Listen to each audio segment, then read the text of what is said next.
En toute vérité, un grand entretien de Radio Burkina avec un invité spécial tous les samedis et rediffusé les dimanches. Entretien réalisé par Charles Kendrebeogo. Mesdames, Messieurs, bonjour. En toute vérité, reçoit pour vous le professeur Abdoulaye Soma, candidat déclaré du Soleil d'Avenir, Mouvement SA, à la présidentielle de 2020. Bonjour, professeur. Bonjour. Vous avez un parcours exceptionnel, très jeune. Vous êtes le plus jeune professeur agrégé en droit sur le continent africain. C'est un constat qui me fait honneur et privilège. Effectivement, ce sont des journalistes, des confrères à vous qui l'ont remarqué en 2011 et qui l'ont relevé abondamment dans la presse. À l'époque, à 32 ans, ça a été un exploit. 115 candidats d'une dizaine de pays africains, 28 prétendants en droit public, finalement 8 lauréats, dont le professeur Soma. C'était un moment de gloire. C'était un moment de fierté nationale, de fierté personnelle. J'ai fait mes études à l'université de Ouagadougou. J'ai été tenu par des enseignants de très haut niveau. Et lorsque je suis parti à l'extérieur, en Suisse, terminer les études, je suis revenu et j'ai eu le soutien de mes collègues pour être présenté au concours d'agrégation au CAMES.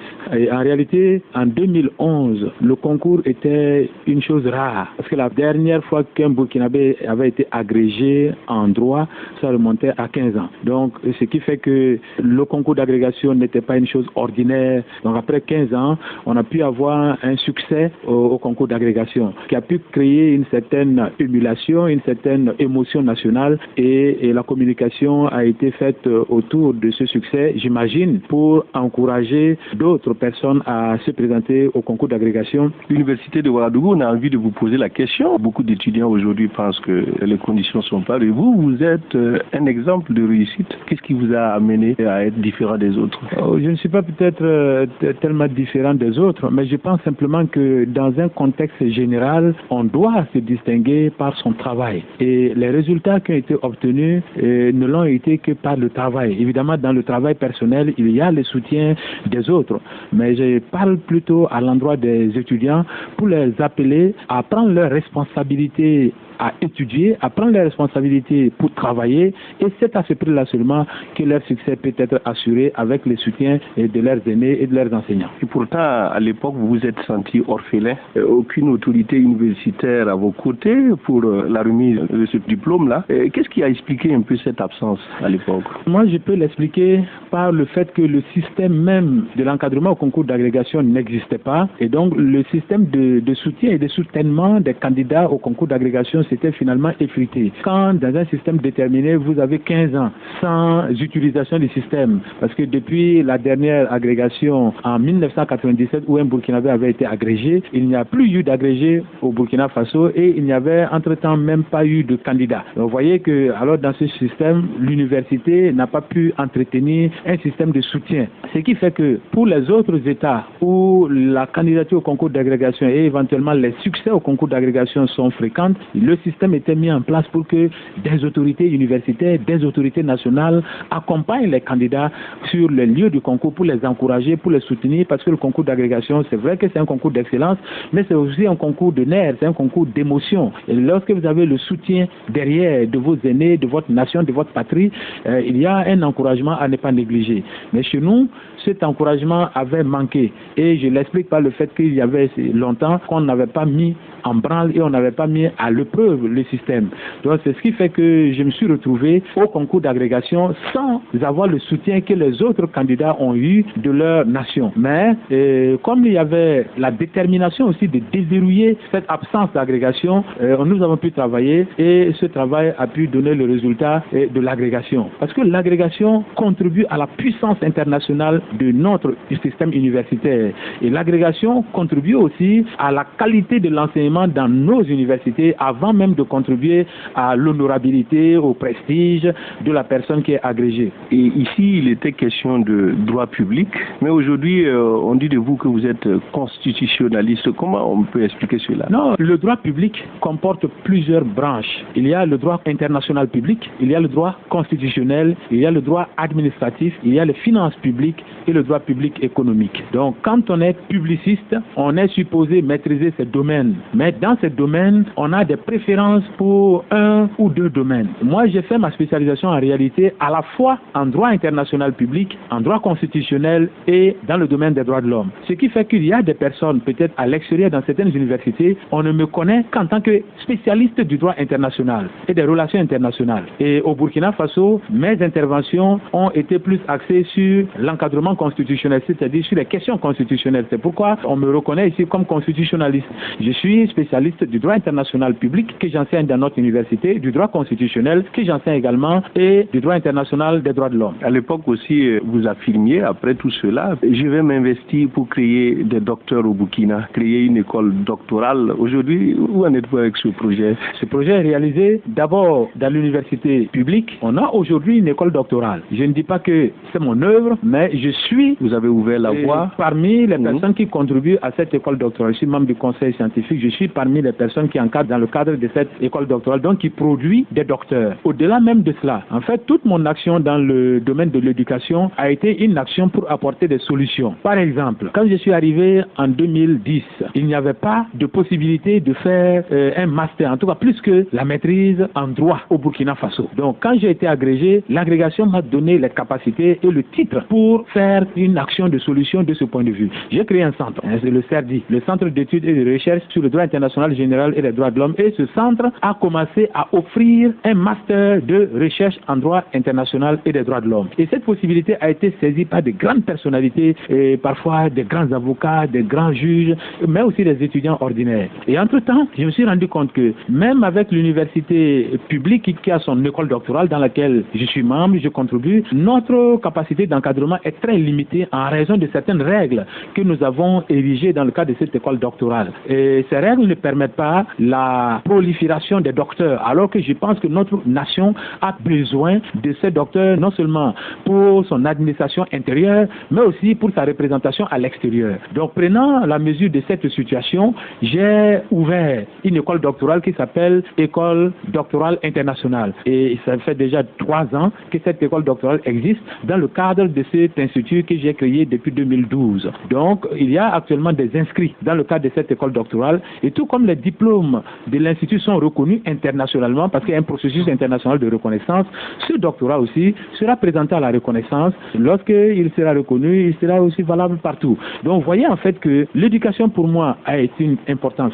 fondamentale, et mon action dans le domaine de l'éducation apporte toujours des solutions aux problèmes que le pays a dans ce domaine. Aujourd'hui, des docteurs sont déjà sortis de votre école? Oui, il y a des docteurs. Moi-même, j'ai encadré des docteurs qui ont déjà soutenu, c'est-à-dire qui sont devenus déjà docteurs, qui sont en train d'utiliser leur doctorat, soit dans les centres de recherche, soit à l'université même, en train d'enseigner, qui sont devenus mes collègues. Aujourd'hui, c'est une grande fierté, vous ne pouvez pas vous imaginer, d'avoir contribué à faire de quelqu'un un docteur, d'avoir contribué à doter de la nation de plusieurs docteurs. Je ne suis pas le seul à encadrer un doctorat. Les autres collègues aussi, il y en a quelques-uns qui peuvent encadrer, parce que pour encadrer un docteur, il faut être maître de conférence, c'est-à-dire c'est un titre que donne l'agrégation. Donc il faut avoir passé ce cap pour avoir la qualité scientifique d'encadrer. Bon, ce qui fait qu'en fait chez nous, on n'en a pas beaucoup. C'est ce qui fait qu'on a une faible production de docteurs. Et c'est pour augmenter cette production de docteurs qu'on a créé un espace supplémentaire avec lequel nous brassons notre réseau international de professeurs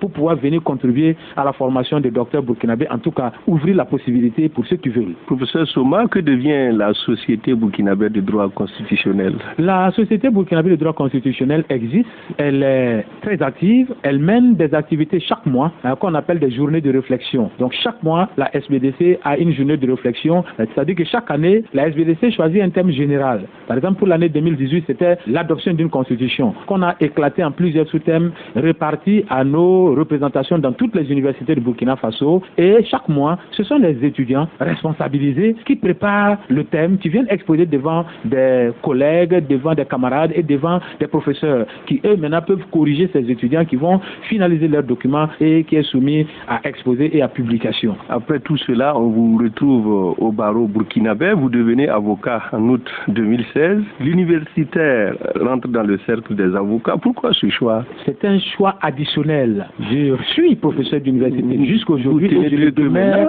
le demeure par vocation d'ailleurs. Mais Mais entre-temps, il y a un règlement de l'UEMOA qui a estimé qu'il faut ouvrir le barreau, permettre à des professeurs de haut niveau de venir renforcer le barreau. Pas que les avocats actuels ne sont pas bons, non, de venir renforcer. Donc, il y a une disposition, c'est l'article 24 de ce règlement de 2015 sur l'harmonisation des règles concernant la profession d'avocat dans les États membres de l'espace UEMOA. Et comme nous avons le titre qu'il faut, donc quand vous avez l'agrégation, on parle très clairement des professeurs agrégés des facultés de droit, qui eux ne doivent pas passer le concours et qui peuvent choisir d'être avocats à titre supplémentaire. Donc c'est cette option que nous avons levée avec certains collègues et nous avons adressé la demande au barreau qui a jugé bon, parce que c'était correct, c'était dans les règles, de nous recevoir dans le barreau et nous avons prêté serment. Moi, je conçois ce titre comme étant la possibilité de rendre un service supplémentaire en termes de droit. Parce que actuellement, j'ai la qualité de professeur. Donc j'enseigne en droit.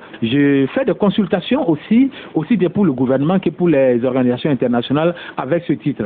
Mais la défense des intérêts du Burkina Faso à l'intérieur ou à l'extérieur, la défense des intérêts des Burkinabés, de nos concitoyens, à l'intérieur comme à l'extérieur, n'était pas possible avec seulement le titre de professeur agrégé.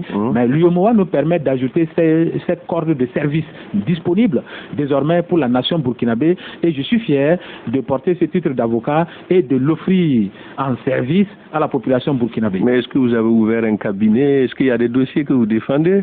Oui, moi j'ai ouvert le cabinet qui s'appelle cabinet d'avocat professeur Soma et j'étais dans les dossiers, notamment pour le jugement des membres de l'ancien gouvernement de Blaise Compaoré. Je suis un des avocats dans le dossier. Voilà. Mais vous savez, il faut le dire honnêtement, entre-temps, le barreau a estimé que, en fait, pour jouir de cette disposition du règlement communautaire, il fallait démissionner de l'université. Quel était le problème? C'est incompatible, enseigner et puis défendre les clients? Non, justement, il est tout à fait possible de le faire, puisque dans d'autres pays, même africains, Bénin, Côte d'Ivoire ou ailleurs, ça se fait. On a accepté l'exception du cumul entre la fonction de professeur d'université à certaines conditions et la fonction d'avocat. C'est cette lecture-là que nous avons du règlement communautaire, mais le barreau en a eu une certaine lecture. Donc actuellement, il y a un contentieux qui doit se régler devant les juridictions compétentes qui est engagé. Ce qui fait que ce service-là a été réduit parce qu'il faut être correct avec les règles. Je suis juriste, je me veux en tout cas un homme correct. Et donc quand il y a ce type de choses, voilà, on prend les dispositions qu'il faut pour être dans les règles et dans la courtoisie. Ex-conseiller spécial du Premier ministre Zida, on vous a vu au front sur certaines questions, notamment les nominations au Conseil constitutionnel, un acte anticonstitutionnel selon la SBDC que vous dirigiez, et pourtant vous étiez le conseiller de Zida. Beaucoup n'avaient même pas compris pourquoi vous avez pris une telle position. Non, j'ai été d'abord le conseiller du chef de l'État Zida. Quand il a pris le pouvoir de façon militaire, parce qu'il a été appelé par certaines personnes, je n'y étais pas, à prendre le pouvoir. Mais quand ils ont récupéré le pouvoir, le groupe de militaires qui avait récupéré le pouvoir, ils ont estimé bon de m'appeler parce que les défis auxquels ils devaient faire face, certains ont estimé que je pouvais apporter à ces défis. Un de ces défis, c'était d'éviter les sanctions internationales qui étaient déjà exposées par l'Union africaine avec un délai de 15 jours. Et l'autre défi, c'était de redresser l'État sur le plan constitutionnel, c'est-à-dire opérer le retour du Burkina Faso à l'ordre constitutionnel normal. Et sur ces deux questions, sur le plan du droit international et sur le plan du droit constitutionnel, je viens de vous signaler que j'ai fait ma spécialisation dans ce domaine. Donc peut-être qu'ils ont bien été informés sur ces questions et ils ont senti que je pouvais y apporter quelque chose. Ils m'ont appelé et je suis venu. J'ai été conseiller spécial du chef de l'État donc pendant cette période qu'on appelle pré-transition. Quand je suis arrivé, quand ils m'ont présenté la mission à faire, nous avons été clairs parce qu'eux aussi étaient dans une dynamique patriotique. Je leur ai dit, je ne suis pas encore prêt à rentrer dans l'arène politique, mais le service à rendre à la nation dans ce contexte-là d'urgence, je ne peux pas le refuser parce que je suis un homme du peuple. Donc, je vais rendre ce service parce que j'ai les compétences pour ça et je n'ai reçu ces compétences qu'avec la contribution de ma nation, de ma patrie. Mais pour l'accepter, il faut que vous soyez d'accord avec moi que quand une question va se poser dans ce processus, ma réflexion, mon action, mes idées, mes propositions ne seront guidées que par l'intérêt supérieur de notre nation, puisque c'est elle qui est ma ligne d'engagement. Et ça a été acté. Et donc, quand on est rentré dans ce processus, on a fini la phase pré-transition avec succès, parce qu'on a réussi quand même à éviter les sanctions de l'Union africaine qui n'ont pas été déclenchées du tout. On a aussi réussi à opérer avec le mécanisme que j'avais décliné bien auparavant dans une interview publique sur RFI, je crois. Quel est le mécanisme de retour à l'ordre constitutionnel normal? Donc, c'est ce mécanisme qu'on a mis en place avec le Conseil constitutionnel pour le faire. Donc, ça, c'était un grand succès. Sur le fondement de ça, j'imagine que lorsque les choses se sont stabilisées, qu'on a formé les organes de la transition, qu'ils vont demander de continuer à appuyer les organes en étant conseiller spécial du Premier ministre.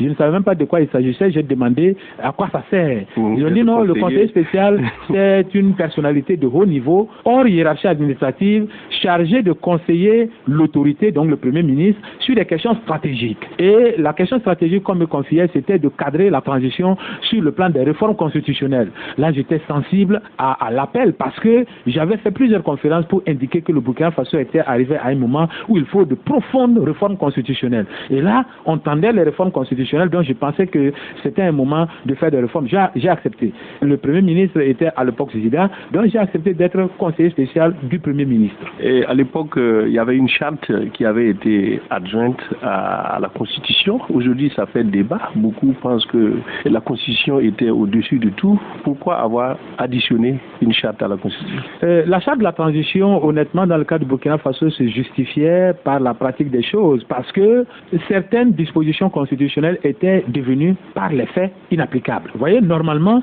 lorsqu'un président démissionne, l'article 43 de notre Constitution précise clairement que le Conseil constitutionnel, saisi par le gouvernement, déclare la vacance et le président de l'Assemblée nationale devient président intérimaire de la République. Dans notre situation, quand je suis arrivé, le président avait démissionné. Mais avant de démissionner, il avait déçu le gouvernement. Donc, il n'y avait pas de gouvernement. L'Assemblée avait été brûlée par l'effet de l'insurrection. Et donc, les députés n'étaient plus en service et le président de l'Assemblée nationale n'était plus disponible. Donc, ce qui fait qu'une partie de la Constitution n'était plus opérationnelle en termes d'application. Je suis un homme réaliste, je suis un homme pragmatique. Donc, il fallait boucher les trous, il fallait colmater les brèches de la nation en matière constitutionnelle pour pouvoir démarrer la machine nationale, l'appareil d'État. Et donc, tous les acteurs qui ont contribué à adopter la charte de la transition, qu'il s'agisse des personnalités de la société civile, des partis politiques de la majorité ou de l'opposition, des autorités coutumières et religieuses, des chefs militaires, sont à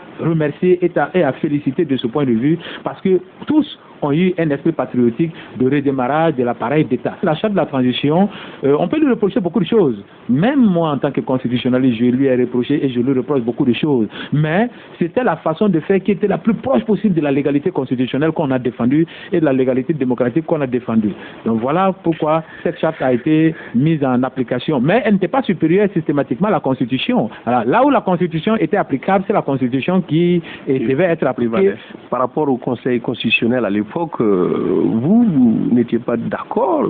C'était un Conseil constitutionnel sans constitutionnalisme, vous l'avez affirmé. Oui, l'esprit était de dire que on connaît la mission d'un Conseil constitutionnel. Le Conseil constitutionnel a pour mission de réguler le fonctionnement des institutions constitutionnelles. Le Conseil constitutionnel doit donc cadrer l'État sur le plan de la Constitution pour que les choses soient constitutionnellement normales. Donc, on doit retrouver au Conseil constitutionnel des personnalités qui ont de la qualité constitutionnelle, c'est-à-dire qui ont une certaine connaissance des questions constitutionnelles pour pouvoir donner les leçons, parce qu'on les appelle même des sages constitutionnels.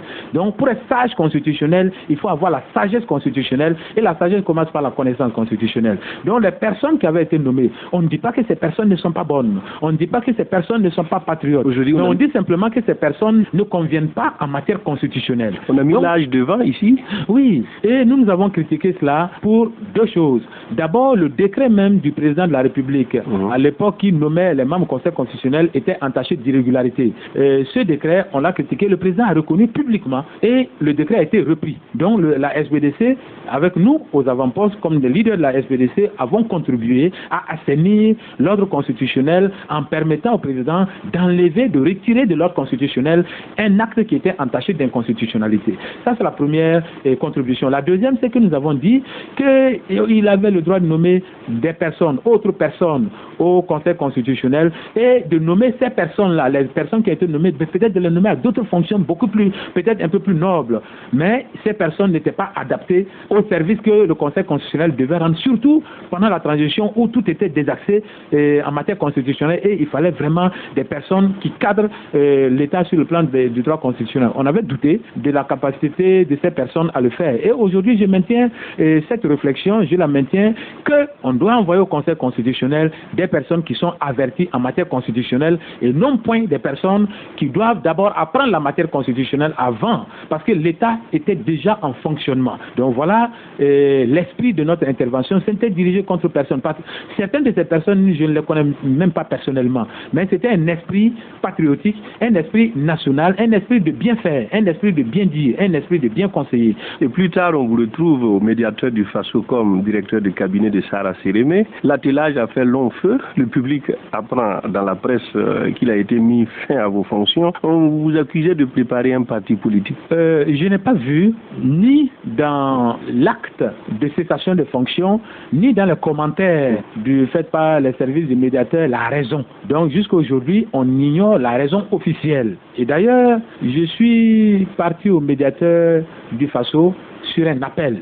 Quand le médiateur du Faso a été nommé, on m'a fait comprendre qu'il y avait des défis à relever et il fallait une personnalité de haut niveau, d'un certain calibre national pour aider, en tout cas même en matière juridique, pour aider à régler ces questions. J'ai été sensible à cela et je suis parti. Mais la fin même des fonctions, de mes fonctions médiateur du Faso était programmée. Puisque quand je suis arrivé, on a fait une nomination normale comme on nomme un directeur de cabinet. Le médiateur est nommé sur 5 ans, donc le directeur de cabinet aussi est nommé. J'ai dit, je suis très ravi, honoré de cela, mais je propose qu'on fasse une nomination seulement d'1 an. Et l'autorité a été d'accord, on a repris l'acte et on a fait une nomination d'1 an. Parce que j'avais programmé la cessation, la fin des fonctions en raison de certaines projections que j'avais, que je maîtrisais moi seul. Donc, vous prépariez un parti politique? Oui, ça, ce n'est même pas caché. Le fait que je prépare mon engagement politique n'est pas caché, puisque depuis 2011, dans les feux de l'agrégation, plusieurs journalistes ont vu en ma personne quelqu'un qui pouvait porter la nation, quelqu'un qui pouvait apporter une contribution à la nation. Et la question m'a été posée en public, ouvertement, lors d'une interview. Est-ce que vous allez vous engager en politique? J'ai dit, il est tout à fait possible que je le fasse parce que je conçois la politique comme le plus haut degré d'engagement national. Parce que j'ai une conception noble de la politique. La politique, c'est pour arranger, c'est pour apporter des solutions. Et donc, j'ai dit que je vais le faire et j'ai l'ambition nationale, j'ai l'ambition présidentielle. Mais car en 2011, je n'étais pas prêt à exprimer et à exécuter cette ambition, mais que j'allais me préparer. Parce qu'il faut offrir à cette nation quelque chose qui apporte des solutions. Et depuis 2011, je me suis préparé. Donc les personnes qui ont suivi savent depuis 2011 que j'allais faire de l'engagement politique et les personnes qui ont suivi de l'intérieur en étant dans la proximité avec moi savaient qu'il y avait des séances de préparation, il y avait des actes de préparation, de cadrage du terrain, de choix des personnes, de calibrage des idées et des solutions à apporter au problème du Burkina Faso. Donc ce processus était en cours et tout ce que j'ai fait n'a été fait que parce que ça permettait de renforcer ce processus. Le professeur Souma est candidat déclaré à la présidentielle de 2020. Ça a été une surprise pour beaucoup. Qu'est-ce qui a bien poussé un jeune technocrate à lorgner le fauteuil de Kosiam? L'intérêt national. Je ne viens en politique que pour apporter ma contribution à la construction de l'édifice. Je contribue déjà à l'œuvre nationale. Je suis professeur d'université, je suis avocat, je suis consultant, j'ai fondé des universités, une école doctorale, j'ai fondé des entreprises donc, et des associations que je dirige. Donc, vous voyez qu'à ce titre, j'ai déjà une certaine contribution, même modeste, à l'œuvre nationale. Mais on est arrivé à un moment de la vie de la nation où cette contribution me paraît insuffisante pour l'ambition que j'ai pour ma nation, pour la grandeur que je veux pour le Burkina Faso et pour le bonheur que je veux pour le Burkinabé. Donc, il me faut un certain niveau de décision. Et ce niveau de décision, finalement, on ne peut l'obtenir que par l'engagement politique. Si vous voulez transformer une société, vous ne pouvez la transformer en réalité, en tout cas de façon décisive, que par la décision politique. Parce que finalement, quand on déserte le champ politique, on le laisse aux politiques. Même on peut les critiquer comme on veut, mais finalement c'est le politique qui décide de façon décisive. Voilà pourquoi, convaincu que la décision politique est la décision décisive, convaincu que si j'ai la décision politique, je vais avoir une contribution beaucoup plus grande à la construction nationale, beaucoup plus de qualité à la construction nationale, je vais alors m'offrir à la recherche de cette décision politique et voilà le sens de mon engagement politique. Le timing est bref. Déjà dans le starting block des vétérans y sont, il y a Roch-Marc Christian Kaboré, Gilbert Noël Ouedraogo, Kadri Désiré, et certainement bien d'autres qui vont se déclarer. Ils sont habitués à la compétition. Vous, c'est la première fois. Est-ce que vous vous sentez suffisamment fort pour terrasser ces dinosaures politiques? Je ne viens pas pour terrasser, je viens pour contribuer. Ces dinosaures, comme vous les avez appelés, moi je les respecte. Je les ai respectés parce qu'on discute quasiment tout le temps des grands problèmes. Même mon engagement politique, ils en ont été informés auparavant. Aux phases importantes de la manifestation de cet engagement politique, je les ai approchés, on en a discuté, j'ai échangé avec eux mon point de vue sur la situation de la nation, mon point de vue sur les solutions qu'il faut apporter à la nation et mon action qui se prépare pour apporter ces solutions. Donc, il faut les respecter. Je suis simplement convaincu qu'en ce moment, il faut une autre façon de gouverner ce pays pour que nous tous puissions avancer. Et cette façon de gouverner, je suis parmi les personnes qui l'ont. Moi, j'ai cette façon de gouverner, c'est-à-dire que j'amène en politique un nouveau style, un nouveau leadership, c'est une nouvelle façon de concevoir la politique, une nouvelle façon de faire la politique. Je ne dis pas qu'elle n'existe pas pour l'instant, mais moi j'assume la nouveauté parce qu'il faut un certain renouveau dans ce pays pour pouvoir débloquer certains canaux de son développement. Voici, professeur, les autres ont derrière eux un grand parti avec un maillage du territoire. Vous venez de créer un parti à l'assaut du pouvoir. Est-ce que les forces sont équilibrées? L'équilibre des forces, je ne peux pas en parler avant la confrontation sur le terrain. Vous voulez mais vous simplement, sur le terrain? nous avons fait une stratégie inverse. Nous n'avons pas créé le parti avant de l'implanter sur le territoire national. Nous avons implanté le parti, enfin le mouvement, avant de le sortir officiellement. On a fait la stratégie inverse. Quand je parle de préparation, j'ai parlé de préparation en termes d'idées, en termes d'hommes, en termes de stratégie, en termes de moyens. Et en termes de stratégie, nous avons commencé à avoir des personnes d'abord sur le plan national, ensuite sur le plan régional, ensuite sur le plan provincial, ensuite sur le plan des secteurs et des villages, c'est-à-dire à la base. Et à chaque phase, nous faisons des réunions de validation pour montrer que nous avons une assise à ce niveau. Donc, c'est quand tout ce processus a été bouclé que nous avons manifesté l'officialisation du mouvement. Donc, aujourd'hui, le maillage territorial est un fait. Mais il doit être renforcé. Professeur, qu'est-ce que vous proposez de nouveau au Burkinabé? Déjà, vous affirmiez que si vous êtes élu du CP1 au doctorat, tous les élèves et étudiants auront la bourse. Ça a enflammé la toile. Comment vous comptez y parvenir? La mesure que si je suis élu président du FASO, tous les élèves et étudiants burkinabés du CP1 jusqu'au doctorat auront une bourse n'est pas une mesure démagogique. Ce n'est pas une mesure surréelle. C'est une mesure qui a été réfléchie. Elle a été évaluée, elle a été estimée, elle a été décidée, elle a été programmée et elle a été annoncée avec conscience, avec responsabilité et avec intégrité. Si on prend le temps de l'écouter, on sera nécessairement convaincu et on la soutiendra fermement. Justement, donc, en disant votre programme, on le saura, mais donc, en attendant, expliquez-nous concrètement. Oui. D'abord, cette mesure est cohérente par rapport à notre option idéologique. Sur le plan de l'idéologie, nous avons dit que nous allons faire du dualisme idéologique. Le dualisme idéologique implique que nous allons faire du socialisme sur certaines questions et du libéralisme sur certaines questions. Donc, les bonnes solutions du socialisme seront utilisées pour apporter des solutions aux problèmes du Burkina Faso et les bonnes solutions, les bonnes réponses du libéralisme seront utilisées pour apporter des solutions aux problèmes du Burkina Faso. Et nous avons déjà donné un certain nombre de domaines dans lesquels nous avons une conception socialiste des solutions, comme l'éducation, comme la sécurité, comme la culture, comme la santé, comme l'alimentation. Justement, donc dans le domaine de l'éducation, vous voyez que la mesure qui est proposée, elle est cohérente parce que c'est un traitement socialiste de l'éducation. Le socialisme implique une plus grande contribution de l'État à la résolution des problèmes. Donc la cohérence entre la mesure et notre option idéologique est tout à fait manifeste. Ensuite, sur le plan du réalisme, du pragmatisme et du caractère réalisable, possible de la mesure, nous avons calibré les choses comme telles. Quand on va au CP1, par mois, un élève de CP1 aura 1000 francs. Quand il arrive à passer par son travail pour arriver au CP2, ça devient 2000 francs par mois. Quand il va au CE1, 3000 francs. Au fur et à mesure, on ajoute 1000 francs jusqu'en terminale. L'élève de terminale va se retrouver avec 13 000 francs par mois. Quand il arrive à l'université, on commence à 20 000. Et chaque année, on ajoute 5 000. L'étudiant inscrit à doctorat aura 50 000 francs par mois. Vous voyez que cette mesure, elle est maîtrisée. Parce qu'aujourd'hui, si vous me posez la question de savoir combien d'élèves nous avons au CP1 dans tout le Burkina Faso, on le connaît. Parce que les chiffres sont officiels. Donc, nous avons les élèves du primaire qui sont de 3 206 060. Et les élèves du secondaire qui sont de 1 281 007 élèves. Les étudiants de toutes les universités de Burkina Faso, publiques comme privées, elles sont au nombre de 117 725. Vous voyez, nous maîtrisons les chiffres. Et nous avons appliqué ces montants-là à ces chiffres. Ça donnait un montant global, autour de 150 milliards. Mais quand nous enlevons ce que le gouvernement investit aujourd'hui en matière de bourse, en matière de prêts fonnaires et en matière d'aide, on se stabilise autour de la centaine de milliards pour pouvoir exécuter cette décision. Vous voyez, 100 milliards. À supposer qu'on ait le pouvoir. Moi, je prends la responsabilité d'injecter 100 milliards pour obtenir cette mesure. Pourquoi? Parce que cette mesure règle quasiment 90% des problèmes d'éducation et d'autres problèmes dans d'autres domaines. Vous savez qu'il y a des enfants burkinabés qui ne vont pas à l'école à cause de la honte parce que le vêtement est troué et qu'on n'arrive pas à boucher. Moi, j'ai sillonné le pays, je connais la réalité de ce pays. Vous savez qu'il y a des enfants qui ne vont pas à l'école, et même l'école sous paillotte, ils ne peuvent pas aller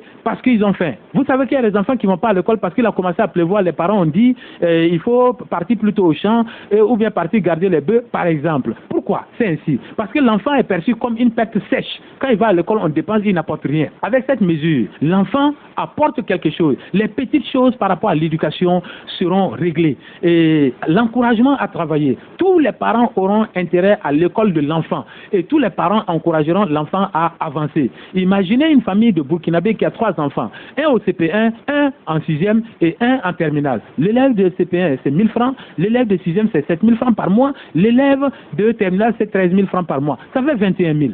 Vous savez qu'il y a des familles de Burkinabé pour la popote qui n'ont pas 10 000 francs par mois. Et ça joue sur l'éducation des enfants. Ça joue sur autre chose, sur le civisme même. Parfois, les parents qui n'arrivent pas à assumer certaines charges voient leur autorité familiale baisser au regard de la famille. Vous voyez, tout ça contribue à des choses dans notre société. Cette mesure règle beaucoup de problèmes. Et il n'y a pas quasiment un seul Burkinabé qui ne bénéficiera pas de cette mesure, riche ou pauvre. Et c'est une mesure concrète. C'est-à-dire, à la fin du mois, tout le monde, chacun ressent ça concrètement chez lui. Donc, si on dit... La bourse était sur le mérite. Si on dit qu'il y a une mesure qu'il faut prendre et que tous les Burkinabés vont la sentir concrètement comme ayant transformé leur vie au quotidien, que cette mesure coûte environ 100 milliards. Moi, je prends la responsabilité de le faire parce que pour moi, la gouvernance n'est autre chose que gouverner dans l'intérêt du peuple. Parce que regardez, Abraham Lincoln l'a dit, Abraham Lincoln qui est une de mes références, il a dit, si vous trouvez que l'éducation est chère, essayez l'ignorance. Alors que moi, je veux gouverner dans l'intérêt de la nation. Je veux transformer ce pays. Nelson Mandela a dit ceci, l'éducation est l'arme la plus puissante qu'on puisse utiliser pour changer le monde. On veut changer le Burkina Faso et le Burkina Faso a besoin d'être changé. Donc, cette mesure, elle est possible. Elle est réaliste et on maîtrise les chiffres. Et ces chiffres-là, c'est une question de programmation dans le budget, c'est une question de décision politique. Vous voyez qu'il y a des personnes, vous voyez 1 milliard. 1 milliard, c'est 1000 millions. Et 1 million comporte 1000 fois 1000 francs. Donc avec 1 milliard, vous pouvez traiter 1 million d'enfants du CP1. Et vous savez que parfois, dans les réseaux sociaux, à la presse, vous avez des accusations d'autorités qui ont pu détourner 1 milliard, 2 milliards, 3 milliards qu'on a découvert quelque part. Imaginez, quelqu'un a peut-être chez lui un détournement, quelque chose qui peut s'occuper de 1 million de Burkinabés. C'est ça qu'il faut dire. Il faut revenir à ces choses-là. Donc l'argent, ces 100 milliards-là, c'est pas qu'on garde les choses en l'état aujourd'hui et puis on doit trouver 100 milliards quelque part. Non, c'est une reconfiguration de la chose, une reconfiguration du budget actuel sur la base d'une décision prioritaire qui va profiter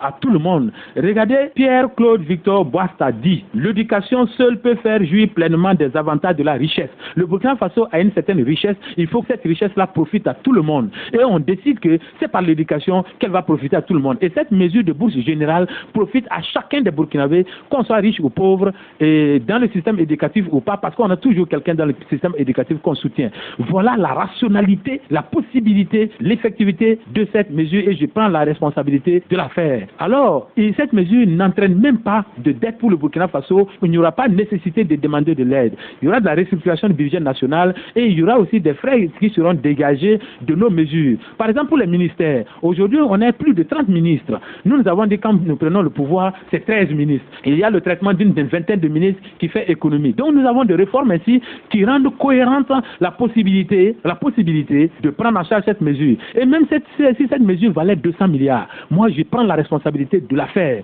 Sur les 1500 ou 2000 milliards de budget du Burkina Faso, je prends la responsabilité de mettre 200 milliards en étant sûr que ces 200 milliards touchent tous les Burkinabés, chacun des Burkinabés, et permettent à un enfant de pauvre, même pauvre, d'aller jusqu'au doctorat. Parce qu'aujourd'hui, faute de moyens, il y a des personnes qui quittent l'école, soit en n'étant rien, soit en disant, ok, j'ai déjà le BPC, je vais aller faire l'ENEP, par exemple, parce que je n'ai pas les moyens. Moi, je loue une personne qui allait faire l'ENEP parce que la personne a la vocation de l'enseignement. Mais je pense qu'il faut déplorer la situation d'une personne qui allait à l'ENEP parce qu'il n'y a pas d'autre choix. L'ENEP devient quelque chose de faible et ce n'est pas bon parce qu'il faut que les gens enseignent par vocation. Et celui qui n'enseigne pas par vocation, qui allait juste par nécessité, il est seulement intéressé par le roulement des mois. C'est ce qui joue sur la faiblesse du niveau de nos élèves. Et ça joue aussi sur la faiblesse de la représentation et de la gouvernance du pays. Cette mesure règle tous ces problèmes, y compris les problèmes d'alimentation, les problèmes de santé. Vous avez fait des reportages sur des personnes qui meurent pour 400 francs de Nivaquine, pour 500 francs. Cette mesure permet de régler les problèmes de santé de base. Elle règle les problèmes d'éducation en majorité. Elle permet de régler des problèmes dans plusieurs autres domaines. C'est une mesure massive et populaire et je la maintiens, je la confirme. Professeur, certainement avec votre programme, les Burkinabés pourront comprendre mieux ce que vous êtes en train de dire. Mais en attendant, une dernière question avant de vous laisser partir. Sur l'actualité, la fronde sociale est là, elle est en puissance, l'incivisme grandit, le terrorisme qui frappe. Si vous êtes élu en 2020, ne craignez-vous pas d'hériter d'une situation des plus difficiles? Je ne crains pas les difficultés. Elles sont à traiter puisque ces difficultés entravent le développement du Burkina Faso. Je veux un grand Burkina Faso, je veux des Burkinabés heureux. Donc, il faut affronter les difficultés, il faut les régler. Il suffit de réfléchir et de trouver des solutions. Et c'est ce que nous avons fait. Sur le problème de la fronde sociale, nous avons dit la solution, c'est l'honnêteté. Il faut être honnête avec les acteurs sociaux. Il faut leur dire la vérité et manifester cette vérité, cette intégrité. C'est pourquoi l'intégrité est un de mes ingrédients pour déverrouiller le développement du Burkina Faso. Je me proclame un homme intègre dans la gestion des affaires publiques et je prends les Burkinabés à témoin, qu'ils me suivent. Si vous partez discuter avec des acteurs sociaux, si vous dites qu'il n'y a pas l'argent, si vous leur expliquez correctement ces acteurs sociaux, les chefs des syndicats, les membres des syndicats sont des Burkinabés, ce sont des patriotes. Sinon, ils n'allaient pas être là en défense des intérêts. S'ils sont des patriotes, si la vérité leur est dite, ils croiront et ils soutiendront. Mais il faudrait que la vérité qui leur a été dite soit manifestée aussi dans le comportement des responsables de l'exécutif. Il est tout à fait évident que si un chef syndical accepte l'annonce que le pays n'a pas les moyens, mais voit immédiatement un comportement de l'autorité qui montre qu'on a les moyens, il est évident qu'il y aura rupture de dialogue, rupture de confiance entre les secteurs sociaux, les acteurs sociaux et les acteurs gouvernants. Et c'est cette rupture de confiance qui est arrivée, qui s'est installée, qui est en train de se métastaser et qui crée des problèmes de confiance. Et lorsqu'on arrive dans un pays à des méfiances systématiques, on ne peut régler quasiment aucun problème. Et le soleil d'avenir que je porte est là pour régler cela en intégrité. Professeur, ça sera tout pour aujourd'hui. Nous allons vous dire merci d'être venu dans nos studios. Je vous remercie infiniment. Je voulais quand même clarifier une dernière question. J'ai vu également des incompréhensions par rapport à ma prise de position sur les Kogloego et les Dozo. Kogloego et Dozo sont des structures et des entités qu'il faut louer sur le plan de leur mission traditionnelle. Et ces entités font partie de notre culture. Mais j'ai affirmé la dernière fois et je le maintiens que toute structure nationale, toute entité nationale doit rester dans le cadre des lois de la République. Sinon, on ne peut pas organiser notre vie en commun. Donc, il faudra discuter avec ces Koglo-Wego et avec ces Dozo pour montrer dans quelle mesure on peut garder leur action dans le cadre des lois de la République et réparer les débordements qui sont faits, parce qu'on connaît ces débordements qui sont parfois publiés dans les réseaux sociaux et ça ne fait pas honneur ni à la nation, ni aux Dozo, ni aux Koglo-Wego. Donc, c'est une opération de nettoyage de l'image de la nation, de l'image des Dozo et de l'image des Koglo-Wego que nous allons lancer. Merci, professeur. Merci à vous.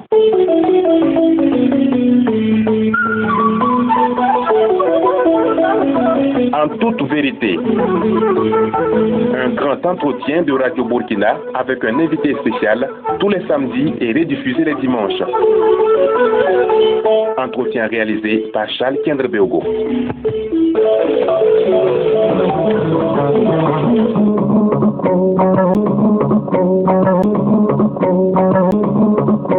Oh,